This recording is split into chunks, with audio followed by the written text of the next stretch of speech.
Pemerintah Kabupaten Karangasem menerima penghargaan dari Badan Nasional Penanggulangan Bencana BNPB atas partisipasi aktif dalam penanggulangan bencana tahun 2019.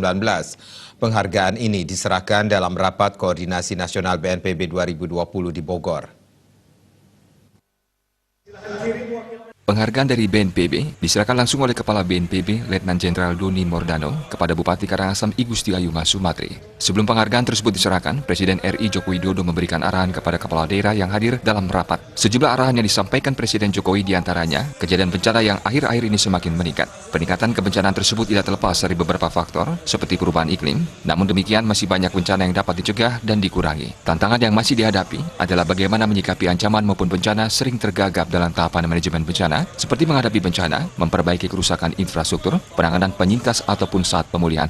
Pada pembukaan Rakornas PB 2020 ini, Presiden Jokowi menyampaikan beberapa poin perintah kepada pemerintah pusat dan daerah dalam penanggulangan bencana, diantaranya seluruh instansi pemerintah pusat dan daerah harus bersinergi dalam upaya pencegahan, mitigasi dan meningkatkan kesiapsiagaan. Pemerintah daerah menurutnya perlu melakukan pengendalian tata ruang berbasis pengurangan risiko bencana, sigap terhadap potensi ancaman bahaya sesuai dengan karakteristik wilayah, baik geologi, vulkanologi, limbah, hidrometeorologi, biologi, dan pencemaran lingkungan. Setiap gubernur, bupati, dan wali kota harus segera menyusun rencana kontingensi, termasuk penyediaan sarana dan prasarana kesiapsiagaan yang dapat betul-betul dilaksanakan semua pihak dan harus siap menangani bencana secara tuntas. Penanggulangan bencana harus dilakukan dengan pendekatan kolaboratif dan pentahelix, yaitu kolaborasi antara unsur pemerintah, akademisi dan peneliti, dunia usaha, masyarakat, dan dukungan media massa untuk dapat menyampaikan pemberitaan kepada publik. Pemerintah pusat dan pemerintah daerah harus meningkatkan kepemimpinan dan pengembangan sumber daya manusia yang handal dalam penanggulangan bencana, penataan kelembagaan yang mumpuni, termasuk program dan anggaran yang harus ditingkatkan sesuai prioritas RPJMN 2020-2024. Sementara itu, Bupati Karangasem I Gusti Ayu Mas Sumatri usai menerima penghargaan menyampaikan apresiasinya atas penghargaan yang diperoleh BPBD Karangasem. Untuk itu, pemerintah Kabupaten Karangasem menghimbau BPBD dan masyarakat Karangasem untuk lebih semangat dan meningkatkan kepedulian terhadap lingkungan, mengingat Kabupaten Karangasem merupakan daerah yang rawan terhadap kejadian bencana.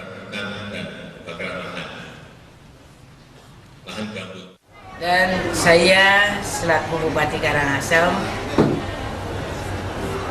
menghimbau pada seluruh jajaran BPBD dan seluruh masyarakat Kabupaten Karangasem untuk tetap semangat. Mari kita sadar daerah kita rawan bencana dan mari kita wujudkan kebersamaan ini dengan penuh rasa tanggung jawab, rasa wira, rasa memiliki, dan tentunya mari kita wujudkan Karangasem menjadi lebih tangguh dan wujudkan Karangasem menjadi Karangasem the spirit of Bali untuk mewujudkan kecerdasan dan juga martabat Karangasem kita jaga bersama. Dan salam tangguh buat relawan dan BPBD Kabupaten Karangasem, BNPB, lanjutkan, salam tangguh. Bupati Mas Sumatri mengajak semua pihak mewujudkan Karangasem yang lebih tangguh dalam menghadapi dan mengantisipasi bencana. Bupati juga menyampaikan salam tangguh bagi BPBD, para relawan dan masyarakat Karangasem. Humas Karangasem melaporkan.